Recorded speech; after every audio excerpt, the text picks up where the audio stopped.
بسم اللہ الرحمن الرحیم۔ پیارے بچوں، آج ہم ایک خوبصورت اور مزیدار سبق سیکھیں گے۔ کیا آپ جانتے ہیں بچوں، اللہ کون ہے؟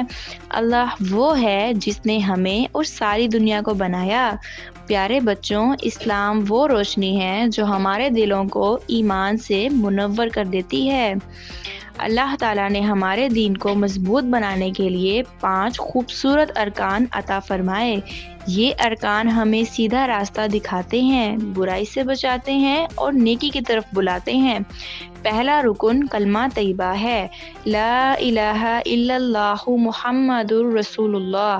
یہ وہ الفاظ ہیں جو ہمارے دلوں میں ایمان کی چمک جگاتے ہیں اور ہمیں مسلمان بناتے ہیں۔ دوسرا رکن نماز ہے۔ دن میں 5 مرتبہ ہم اللہ کے سامنے جھک کر اس کا شکر ادا کرتے ہیں۔ نماز ہمیں وقت کی پابندی، صفائی، شکر گزاری اور سکون سکھاتی ہے۔ تیسرا رکن روزہ ہے۔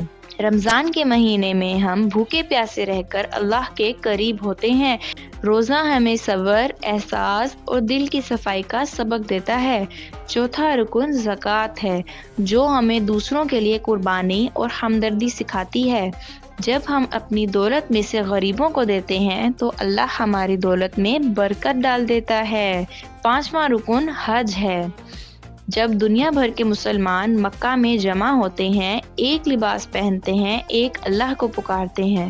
حج ہمیں سادگی، برابری اور محبت کا پیغام دیتا ہے۔ یہ 5 ارکان مل کر ایمان کو مضبوط قلعہ بناتے ہیں، جو ہمیں دنیا و آخرت میں کامیابی دیتے ہیں۔ پیارے بچوں، اسلام صرف ایک دین نہیں بلکہ ایک خوبصورت زندگی گزارنے کا طریقہ ہے۔ الکبیر پبلشرز۔ یہ ایک